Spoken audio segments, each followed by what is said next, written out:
esta que es la lección 3, veremos algunas de las razones espirituales que hubo detrás de la muerte de nuestro Señor Jesucristo. ¿Por qué Dios la decretó desde la eternidad y por qué Cristo estuvo dispuesto a venir y soportar esa horrenda y terrible muerte de cruz? Entonces, veamos, mis hermanos, en primer lugar tenemos que saber que Cristo murió por nosotros. Amén. Por nosotros, por los receptores de su gracia, por los que ya hemos creído por la fe en Cristo, por lo que hemos visto ya la gloria de la cruz de nuestro Señor Jesucristo, por nosotros. Su muerte fue para beneficio de nosotros. Jesús estaba seguro, Él estaba seguro que por medio de su muerte Él aseguraría nuestra salvación. Cristo vino para salvarnos, mis hermanos, ¿verdad? No vino para hacer posible la salvación. Si creemos eso nos llevará a errores, como he escuchado algunos predicadores que dicen que Dios Padre corrió el mayor riesgo de todo el mundo al enviar a su Hijo, sabiendo que quizás ningún hombre lo aceptaría. Eso es un error grave de entendimiento de las Escrituras. Si pensamos que la decisión depende de un hombre que solo rechaza a Dios, si pensáramos que la decisión depende de Él, nosotros afirmaríamos, si eso fuera cierto, afirmaríamos que verdaderamente Cristo habría venido en vano. Porque nadie busca a Dios. No hay justo ni aun uno. No hay quien haga lo bueno. Efesios 2:1, y Él os dio vida a vosotros si están en Cristo. Él os dio vida a vosotros. ¿Cuándo? Cuando estabas muerto en vuestros delitos y pecados, en los cuales anduvimos en otro tiempo, en la corriente, ¿verdad? Siguiendo la corriente de este mundo.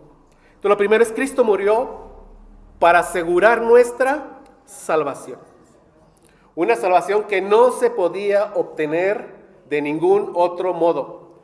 Algo que espero que aprendamos también en estas lecciones, mis hermanos. Algunos dicen, Dios pudo haber diseñado otro plan de salvación, porque es Dios.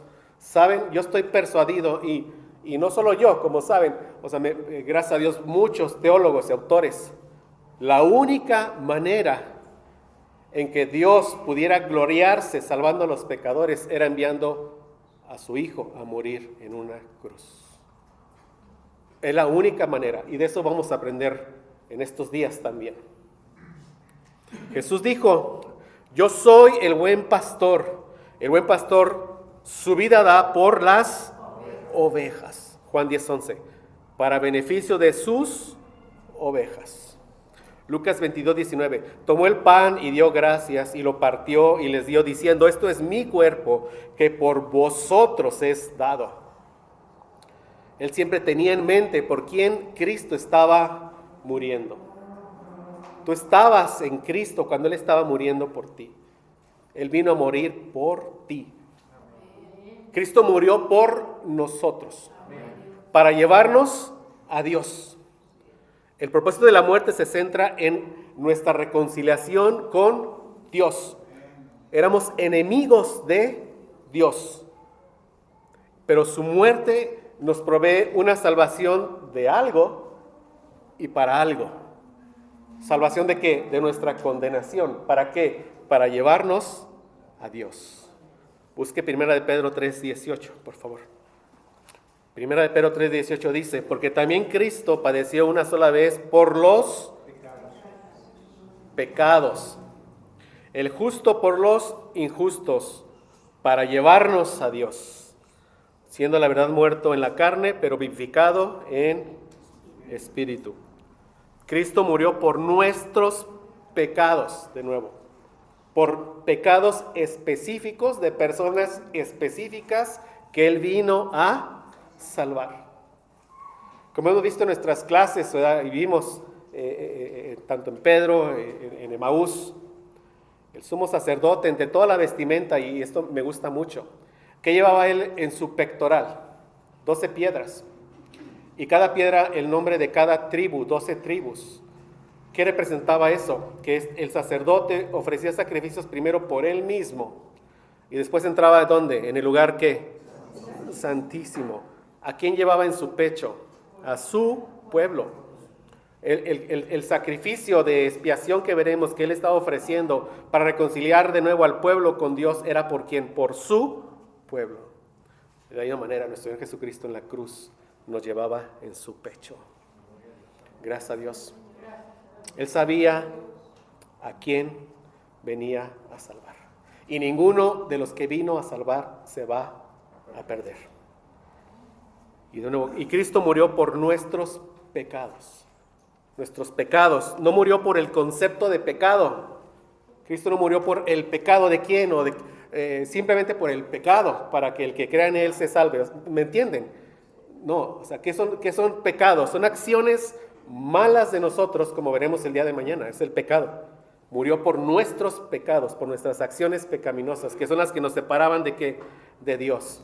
Era el obstáculo que había entre Dios y nosotros para que Dios nos pudiera dar la vida eterna a nosotros.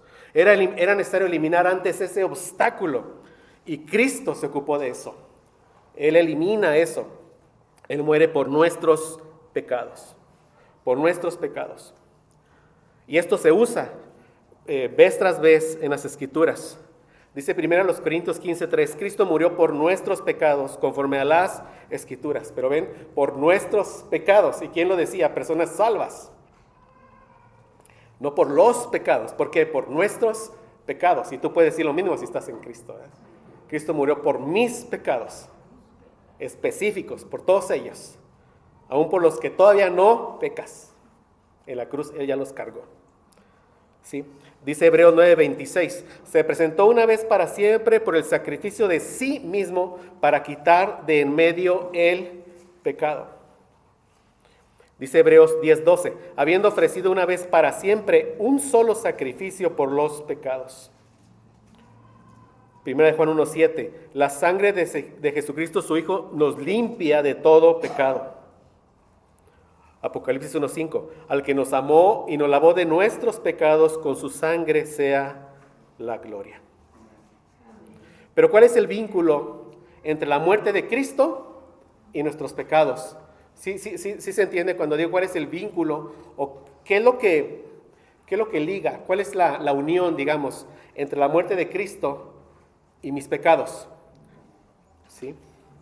Es decir, hay un vínculo entre la muerte de Cristo y mis pecados, porque por mis pecados, como vimos en la hora anterior, es que murió Cristo. Por mi maldad, Él murió. Y decíamos, por la maldad del que vino a salvar, ¿cierto? Por aquel que no será salvo, por esa maldad no murió Cristo, porque esa maldad Él la pagará eternamente, ¿dónde? En el infierno. Es decir, hay un vínculo de mis pecados y la muerte de Cristo. Por mi maldad murió Cristo. ¿Se entiende el vínculo? Pero hay otro vínculo. Que Cristo murió mi muerte. Cristo murió mi muerte. Es un vínculo de castigo. O sea, el Cristo santo, inocente, murió mi muerte. Murió la muerte que yo merecía. ¿Por qué? Por mis pecados. ¿Se entiende? Dice Romanos 6:23, la paga del pecado es muerte. La paga del pecado es muerte.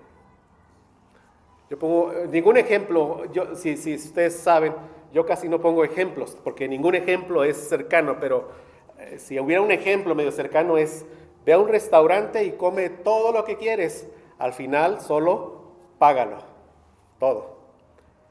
Bueno, el pecador peque todo lo que quiera sin Cristo en esta vida, al final lo pagará con su muerte. Y la muerte es eterna, con su muerte, porque la paga del pecado es muerte. Entonces, ¿cómo debemos de entender la muerte nosotros? ¿Como un hecho que es natural o como una consecuencia que es penal? ¿Me explico la pregunta? Es decir, ¿la muerte es natural o es una consecuencia penal en el ser humano? Es una consecuencia penal. Es penal. O sea, en el mundo, en las Escrituras, iba a decir en el mundo de Dios, pero en las Escrituras encontramos que la muerte es el castigo penal que le corresponde a el que comete pecado. Es una consecuencia penal, no es algo natural. Dios nos creó para ser eternos. Adán y Eva fueron creados para ser eternos. Si ellos obedecen en el huerto de Edén, ellos hubieran tenido vida eterna. Desobedecen y viene una consecuencia que es penal, porque había un pacto de obras en Edén. ¿Sí? Un pacto de obras en Edén. De todo árbol podrás comer menos de uno. ¿De cuál? Árbol del conocimiento del bien y del mal. El día que de él comieres viene la consecuencia penal. Ciertamente que morirás. Pero gracias a Dios que Cristo murió nuestra muerte. Miren, entender esto es importante. Cristo murió por la pena de nuestros pecados. O sea, fue una consecuencia que es penal. Algunos dicen, Cristo en la cruz experimentó Él, supo Él lo que es ser un violador, lo que es ser un ladrón, lo que es ser... Eso es una blasfemia, mis hermanos. Tal cual, es una blasfemia. El Hijo de Dios murió siendo santo, santo, santo. ¿Qué fue? ¿Por qué muere? Por la consecuencia penal de todos los pecados, de todos los que vino a salvar. ¿Me explico? Y de esto iremos hablando cada vez más y más. Más y más. Cristo no tenía necesidad de morir. Él no comete un solo pecado. Él decide dar su vida por nosotros. Por nosotros. Entonces vamos a ver en lo que resta del tiempo 3 escenas de las últimas 24 horas de la vida de Jesús. Ubiquémonos en un Jueves Santo aquí. Vamos a ver cómo en primera escena en el aposento alto, segunda escena en el huerto de Getsemaní y tercera escena en el lugar llamado Gólgota. Estamos viendo espiritualmente qué ocurrió en la muerte de nuestro Señor Jesucristo. Sí, vamos a ver esto. Y recordemos, o sea, estas escenas es en un Jueves Santo. Unas 15 horas después, el Señor Jesucristo estaría tensado ya en una cruz. Dentro de las siguientes 24 horas, Él ya estaría muerto y sepultado. Y Él lo sabía.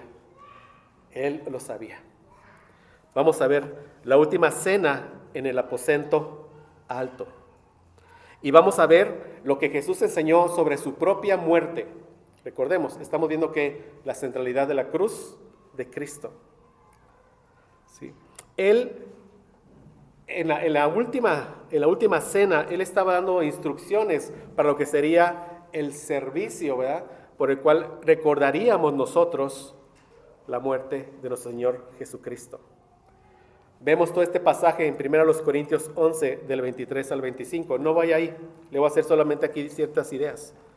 Él les dijo estaban ahí los 12 y sabemos que después, ¿quién sale? Judas. Haced esto en memoria de mí.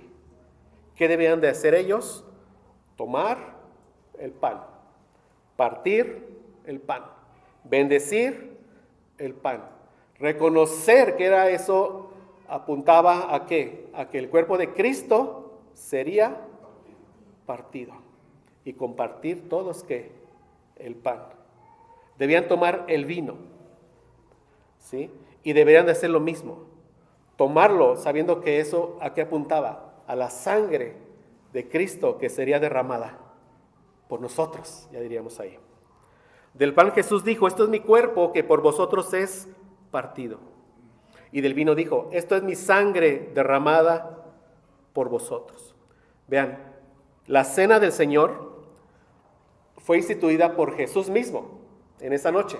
Amén. Y vean, no dramatiza ni su nacimiento, ni su vida, ni sus palabras, ni sus milagros. ¿Qué dramatiza? Su muerte. Su muerte. Ahora, en segundo lugar, Jesús les estaba enseñando el propósito de su muerte. ¿sí? El propósito, por medio de su muerte, un nuevo pacto sería que establecido. Un nuevo pacto. Y vemos en Jeremías 31, del 31 al 34, todo lo que es el nuevo pacto. Pero vemos una promesa de perdón de pecados al final de todo esto. El perdón de pecados. Eso les estaba enseñando Jesús. Porque él les dijo, esto es mi sangre del nuevo pacto, que por muchos es derramada. Perdón de pecados para muchos. O sea, Jesús le está enseñando que con su muerte iba a iniciar una nueva relación de pacto entre Dios y su pueblo. Es lo que le está enseñando en esa noche. En esa noche. La tercera lección que les dice, y estamos en esta última cena, en el aposento alto, se refiere a la necesidad de que cada quien se apropie de la muerte de Cristo de manera personal. Cada uno de manera personal. O sea, Cristo tomó el pan, lo bendijo y lo partió. Pero ¿quién lo comió? Los discípulos. Y ya no estaba Judas. Él no podía participar de eso. Solo participan de la cena del Señor. ¿Quiénes? Aquellos que hemos sido redimidos por la sangre de Cristo. Yo lo diría así. Aquellos que estamos plenamente conscientes de lo que está ocurriendo cuando se está celebrando ese memorial precioso. Y lo han vivido, ¿verdad? Gracias a Dios. Lo hemos vivido ya aquí, gracias a Dios. Cuando está aquí Ricardo o Jeremías, parte del pan, yo no sé, quizás a algunos se les derraman las lágrimas de recordar eso. Pero recuerda, por mis pecados murió, y para salvarme de mis pecados es que murió. Ambas cosas. Ambas cosas. Luego levanta la copa y la bendice. Les explica lo que significa, es mi sangre, pero ¿quién la bebió? Los discípulos, menos Judas, menos Judas. Entonces ellos no fueron simplemente espectadores de esta dramatización de Jesús, de la cruz. ¿Qué está dramatizando Jesús? La cruz. ¿Dónde fue partido? En la cruz. ¿Dónde derrama su sangre? En la cruz. Ellos fueron participantes. Por eso es precioso cuando somos invitados a participar de esto. Gracias a Dios. Muévanse a Juan 6, por favor. Juan 6. Vamos a leer versos 53 al 55. Juan 6, 53 al 55. Jesús les dijo, de cierto os digo, si no coméis la carne del Hijo del Hombre y bebéis su sangre, no tenéis vida en vosotros. El que come mi carne y bebe mi sangre tiene vida eterna, y yo le resucitaré en el día postrero, porque mi carne es verdadera comida y mi sangre es verdadera bebida. ¿Qué significa comer la carne del Hijo del Hombre y beber la sangre del Hijo del Hombre? ¿Qué significa eso? Que seremos acusados como caníbales, como lo fueron los cristianos del primer siglo, ¿saben? De eso los acusaban, y de tantas otras cosas. Que entendamos, ¿verdad?, que Cristo fue partido por mis pecados, que yo es el que debería de ser ¿qué? Partido, pero fue Cristo quien fue partido por mí. Eso es comer su carne. ¿Qué es beber su sangre? Entender que Él derramó su sangre hasta entregar su vida, pero era yo quien tenía que derramar mi sangre hasta entregar ¿qué? Mi vida. Él murió por mí. Eso es beber su sangre. Entonces, si tú puedes decir que la carne de Cristo es verdadera comida para ti y la sangre de Cristo verdadera bebida para ti, gloria a Dios. Amén. Gloria a Dios. Entonces, Jesús no solo tenía en mente ahí, porque estaba inaugurando que un nuevo pacto. Eso nos llevaría al Sinaí, a Éxodo 24. Y sería toda una serie de temas que no veremos en esta pequeña serie. Pero también esta última cena nos lleva al sacrificio pascual de Éxodo 12. De Éxodo 12. Sí, recordemos, la liberación del pueblo de Israel de la esclavitud de los egipcios, cuando matan un cordero para salvar al primogénito de los judíos, esa liberación, ¿en qué se convierte? En una celebración anual para quienes, para los judíos. Y Jesús en esa noche les dice, todo eso apuntaba ¿a qué? A mí, dice el Señor Jesús. Sí, Jesús es nuestra Pascua. Y Él da instrucciones que a partir de ahí ya no se celebre ¿qué? Esa liberación del pueblo de Egipto, sino que se libere ¿qué? La liberación del pueblo del nuevo pacto. Que ahora se celebre y se recuerde que su propia muerte. Esto, mis hermanos, si Dios permite, veremos mañana este episodio con más detalle.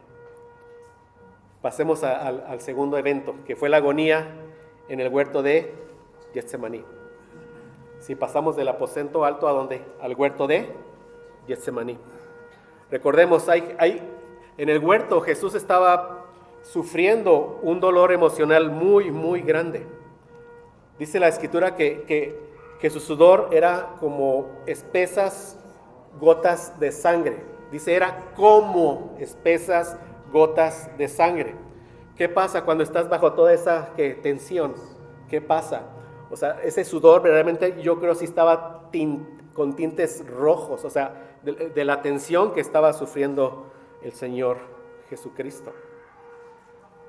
Esto nos empieza a decir a nosotros del gran costo de lo que es la cruz de Cristo. De la agonía que sufrió Jesús en el huerto. Si ya estaba él sufriendo una agonía en el huerto, ¿cómo habrá sido cuando verdaderamente estaba en la cruz del Calvario? Por eso él dijo, si es posible, pase de mí esta copa. Él oró, yo me lo imagino, ardientemente al Padre. Genuinamente diciéndolo, Señor, si es posible que yo no beba esta copa. Que yo no beba esta copa. Pero ¿a qué se refería esa copa? ¿Sí? Jesús, ¿a qué se refería con esa copa? Se refería a la tortura que iba a pasar, se refería a ser crucificado en la cruz, se refería a que lo iban a negar aún sus propios amigos, se refería a que iba a ser injuriado cuando estuviera colgado en la cruz. ¿A qué se refería? ¿A eso? A eso no se refería. A eso no se refería. Y pensemos en los mártires cristianos. A mediados del siglo II, Policarpo, que fue obispo de Esmirna, tenía 86 años de edad. Vean, Policarpo se negó a escapar de la muerte, ya sea huyendo o negando a Cristo. Para librarse de la muerte, ¿qué tenía que hacer? Negar a Cristo. Y fue quemado en una estaca, Policarpo. Y cuando estaban a punto de encender la fogata, dice un historiador que Policarpo oró diciendo, Padre mío, vean, te bendigo porque me has tenido por digno de recibir mi porción entre el número de los mártires. Esa gracia solo nos la da nuestro Señor Jesucristo. A vosotros os es concedido no solo creer en Él, sino también sufrir por Él. Gloria a Dios cuando nos permita sufrir por Él. Jesús mismo le había enseñado a todos sus discípulos que cuando fueran insultados, perseguidos, calumniados por su causa, ellos deberían de gozarse y de alegrarse.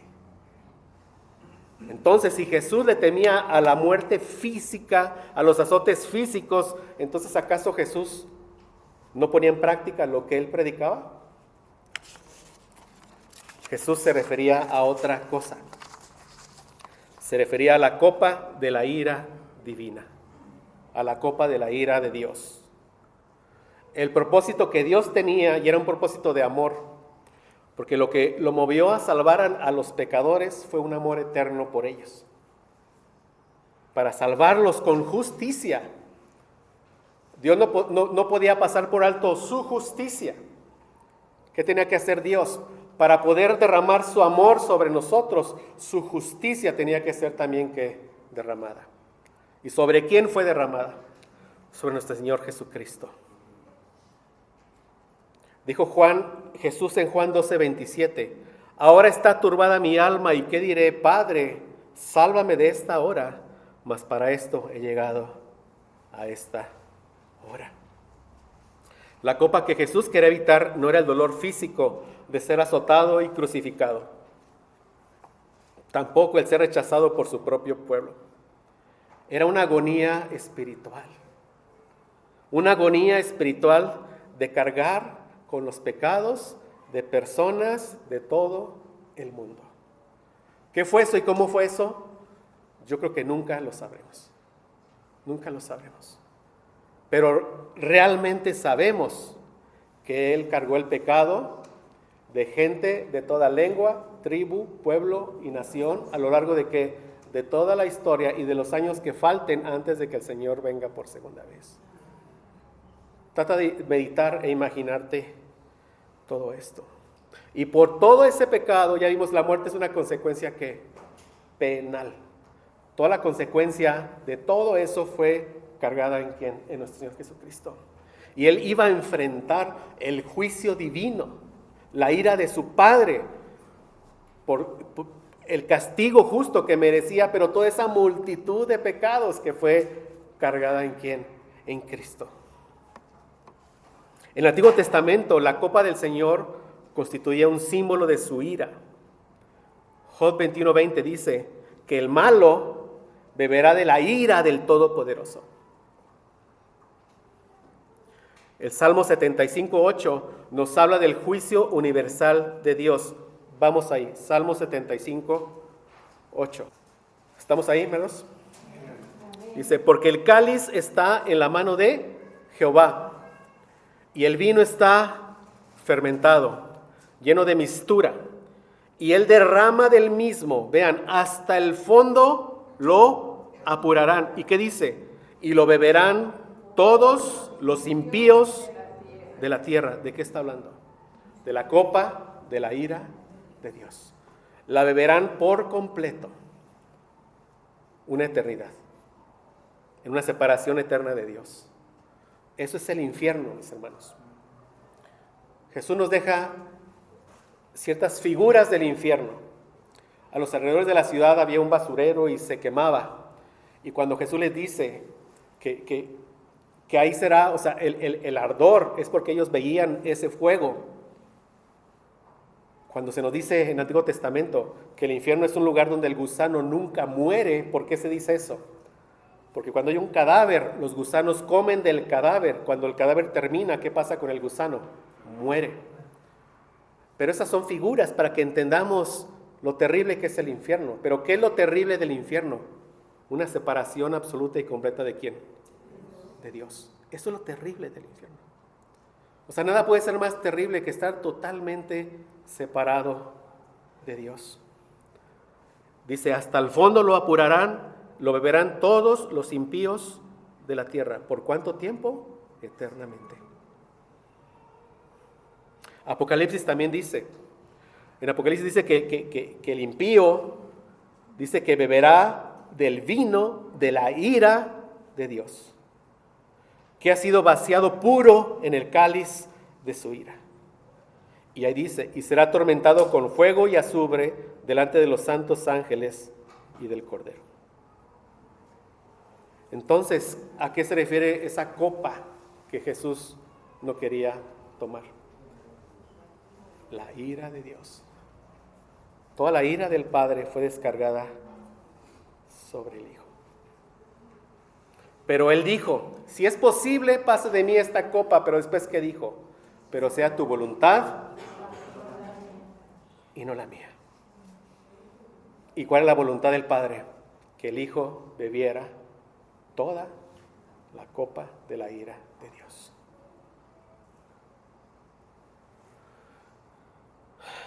Pero ¿saben qué? Dijo Jesús en Juan 4:34, mi comida es que haga la voluntad del que me envió y que acabe su obra. de una forma que no entendemos, y yo estaba meditando en esto ayer. El que Jesús haya bebido la copa de la ira de Dios fue su alimento. Porque dice, mi comida es que haga la voluntad del que me envió. ¿Me explico? Medite usted en eso. Entonces, esta agonía en el huerto, vean, nos abre una ventana para ver la agonía más grande de la cruz. Si cargar con el pecado de todos los que venía a salvar y con la ira de Dios era tan terrible anticipadamente como habrá sido en el momento mismo que esto ocurrió. No lo sabemos. No lo sabemos. Yo creo que nunca lo sabremos. Lo que sí sabemos y creemos, y espero que sea en todos, es que estaba muriendo nuestra muerte. Amén.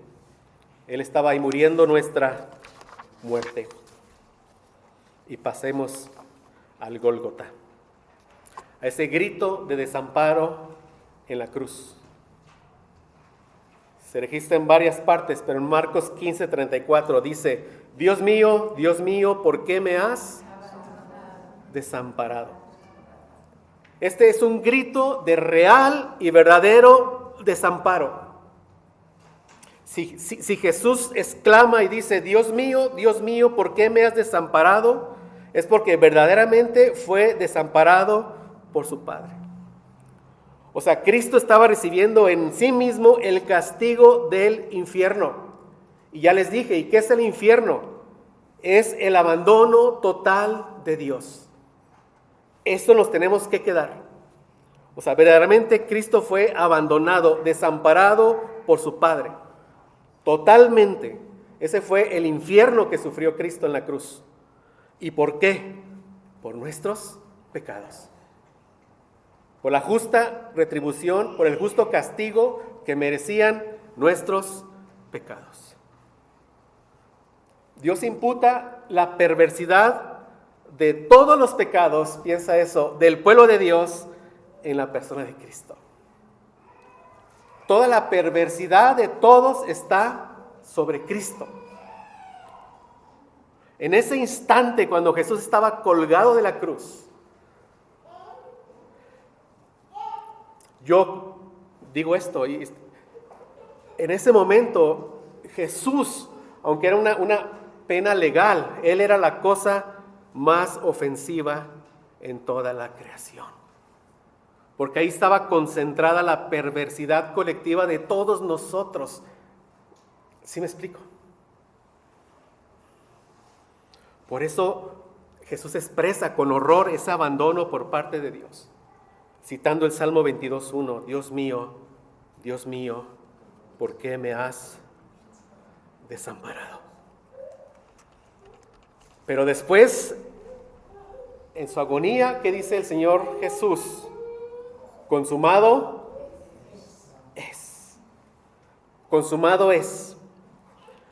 No se refiere a que los hombres consumaron su acción brutal de matar a Jesús. Se refiere a que Él estaba ahí ya cumpliendo con todo lo que vino para que el decreto eterno de Dios se cumpliera. Glorificarse en la salvación de los pecadores. Gracias a Dios. Y después Él dice, Padre, en tus manos encomiendo mi espíritu. Y expiró. Y expiró. Ahí Él llevó los pecados de su pueblo, de todos nosotros. Soportó el juicio de Dios en nuestro lugar. Ahí consiguió para nosotros la salvación. Ahí estableció un nuevo pacto entre Dios y su pueblo. Ahí hubo perdón de pecados para todos los que ponemos nuestra fe en Él.